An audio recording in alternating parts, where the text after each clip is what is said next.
کا یاد رکھو رسول اللہ صلی اللہ علیہ وسلم کی محبت کرنے والوں میں، تعظیم کرنے والوں میں اس کا نام کبھی نہیں آ سکتا۔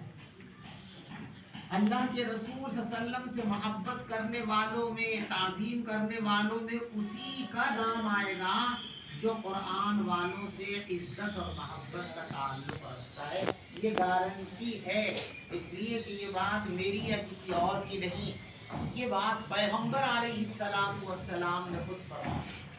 اکرموا حملۃ القرآن، تم قرآن کے حاملین سے اکرام و محبت کا معاملہ کیا کرو۔ فمن اکرمہم فقد اکرمنی، جو ان کا اکرام کرے گا وہی میرا اکرام کرنے والا ہے، اور جو ان کا اکرام نہیں کرے گا وہ حضور کا اکرام کرنے والا بھی نہیں ہو سکتا۔ اور جسے حضور سے محبت نہ ہو، جو حضور سے اکرام اور تعظیم کا رشتہ نہ رکھتا ہو، اس کی اللہ کی یہاں کیا ویلیو ہو سکتی، کیا حیثیت ہو سکتی، آپ کو بتاتا ہے۔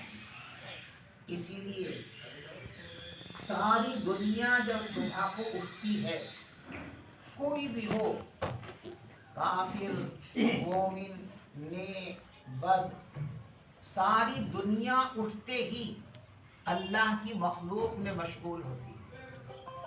کوئی کپڑے میں مشغول ہے، کوئی لوہے میں مشغول ہے، کوئی گارا مٹی میں مشغول ہے، کوئی گوشت میں مشغول ہے، کوئی کسی چیز میں کام دھام پہ لگتے ہیں نا سب صبح ہوتے ہی۔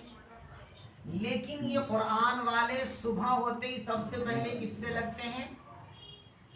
اللہ کی صفت سے۔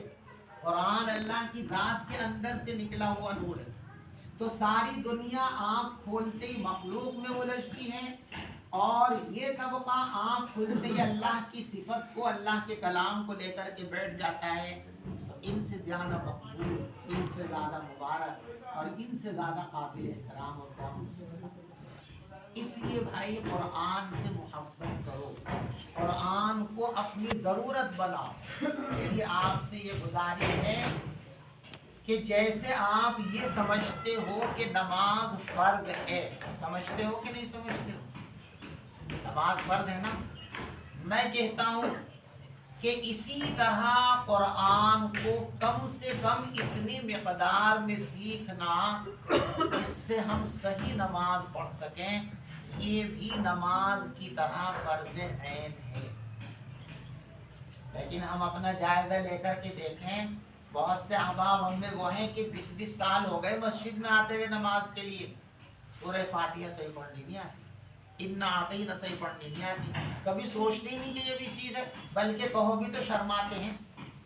آپ اگر کہو بھئی آ جاؤ میں بیٹھو انا اعطینہ سنا ہم رٹوائیں گے آپ کو، بھگ جائیں گے آپ اٹھ کر کے یہاں سے کہ پول کھل جائے گی۔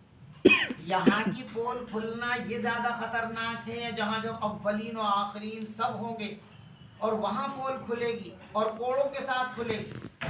یہاں تو پول کھلے گی محبت کے ساتھ، کوئی بھی آپ کو نہیں مارنے کا، وہاں ڈٹ بجیں گے، پھر پول کھلے گی ساری دنیا کے سامنے کہ اس ظالم نے اللہ کے کلام کو کبھی سیکھنے کی کوشش ہی نہیں کی ہے۔